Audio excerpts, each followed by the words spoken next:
The federal government has announced a donation of 5 billion naira, while the Progressive Governors Forum pledged 3 billion naira to victims of the Singa Market fire incident in Kano State. Vice President Kashim Shettima made the announcement during an assessment visit to the market.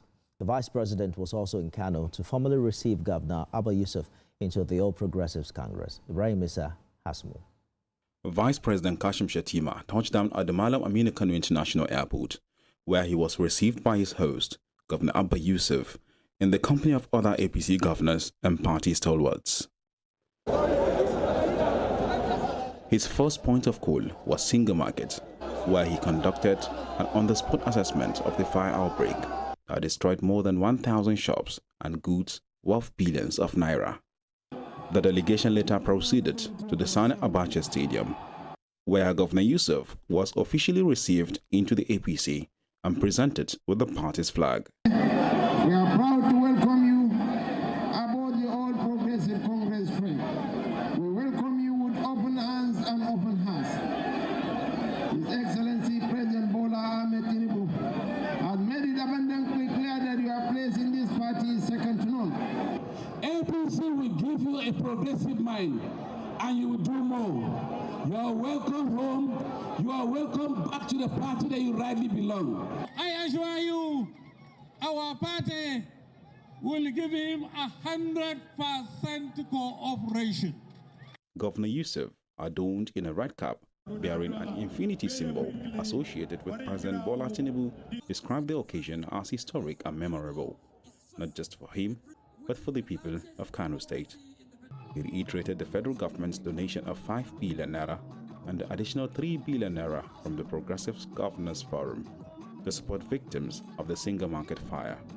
Today is driven by alignment, by cooperation, and access to national opportunities. That reality informed our decision to align Kano State with the APC. This decision was not driven by personal ambition or by political excitement. Governor Yusuf had exited the New Nigeria People's Party (NNPP) in January 2026, a move that left the party without a sitting governor nationwide. Ibrahim Issa, TVC News, Kano. Let's talk to lecturer at Bayero University, Kano State, Professor Sule Yao Sule. Prof, thanks for joining us on the news at 10. It seems the dust are gradually settling on the controversies that rocked Governor Yusuf's defection weeks ago. But what does this change fundamentally? How does it affect the dynamics ahead of the 2027 election from your reading? Well, thank you very much for the opportunity. Let me first of all take you a little back. You know, Kano politics actually rests on 3 tripods. You have the Konkosia, or rather, Konkosos faction. You have Ganduje, and you have Shekarau. So, and one cannot win election without the support of another. Now that Governor Abba Yusuf has finally decamped to APC, which means part of Konkoso's faction is deflated now because virtually most of the stakeholders have also decamped with the governor. That is senators, House of Reps members, local government chairmen, House of Assembly members. So you can comfortably say that a chunk number of Konkosia movement has moved and aligned with APC, with Ganduje faction. So which means that ordinarily or normally,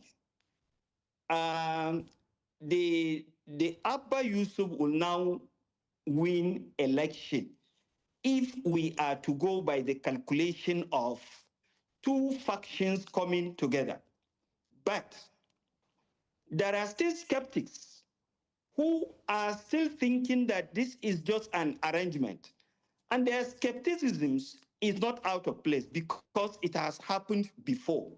When Konkoso was defecting to APC, he left his people in PDP, controlling PDP. When he was leaving PDP to APC, the chairmanship, all the structures, all the leadership of PDP in Kano were Konkoso's people. They didn't follow him until the dire minutes when they have done the bidding.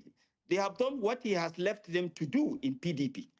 So I think, and that forms reasons why some people are still not too sure that whether Yusuf is moving for real.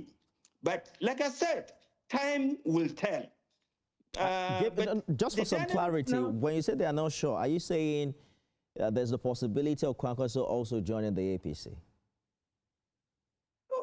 Like I said, you have huge number of people who still know the idea that actually it was an arrangement between Konkoso and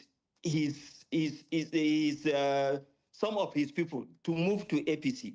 But what is happening actually now is proving that wrong. But still, there are some who still believe in that. All right. So, Prof, let's assume that this makes sense for the APC where the presidential and governorship elections are concerned. The big fear is the potential implosion when politicians of different flocks come together, because there are multiplicity of interests. There will be elections at the level of the National Assembly and into different seats of the State House of Assembly. How much impact do you see that have on the unity within the big party?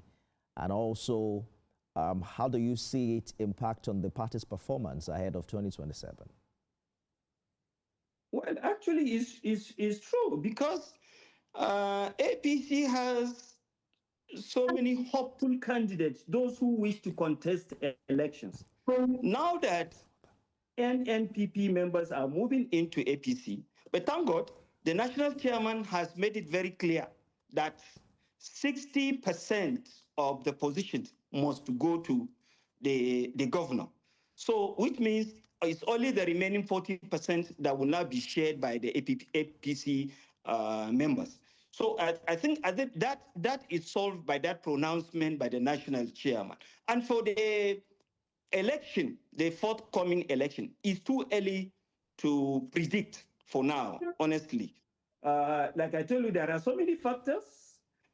If truly the alignment has taken place between the Ganduje faction and the Abba Yusuf faction, who has taken a lot of structures of Konkosia movement into APC, honestly, you can comfortably say that APC is going to take it.